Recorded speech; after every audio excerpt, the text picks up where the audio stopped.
এই প্রচণ্ড বর্ষার মরশুমে গেছিলাম দীঘা ঘুরতে। আর দীঘার পাড়ে ঘুরতে ঘুরতে এই কাকুকে খুঁজে পেলাম যে বডি মাসাজ করে। আমার তো কোনো বডি নেই, তবুও মনে হলো যে দীঘার পাড়ে বসে সুন্দর হাওয়া লাগাতে লাগাতে বডিটা মাসাজ করে নিই। কিন্তু এই কালা কাকু কীভাবে বডিটা মাসাজ করছে দেখুন, আমার চুলগুলো উল্টো উল্টো করে ঘাড়ে কেমন সুড়সুড়ি দিচ্ছে, আর কোনো কিছুই না।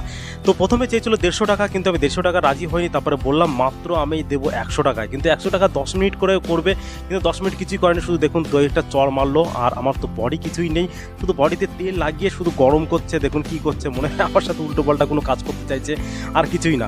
তো দীঘায় যদি এইসব কোনো লোক যদি পেয়ে থাকেন, কখনোই বডি মাসাজ করতে যাবেন না, তার সঙ্গে ঘড়ি দেখে এগ্রি করে তারপরে হচ্ছে কি বডি মাসাজ করবেন। আমাকে মাত্র 2 মিনিট মাত্র বডি মাসাজ করলো, আর এই গোল গোল কি দিয়ে মোটামুটি পিঠে একটু সুড়সুড়ি দিল, দিয়ে টিয়ে বললো কি যে হয়ে গেছে, আর বেশিক্ষণ করা যাবে না। আমি তবুও জোর টোর করে আবার বললাম যে না, আমাকে আর একটু ঘষো, এটাতে আমার বেশ ভালোই লাগছে, সুড়সুড়ি লাগছে, কিন্তু সুড়সুড়ি ছাড়া আর বডি ম্যাসাজ বলতে কোনো কিছুই হচ্ছে না।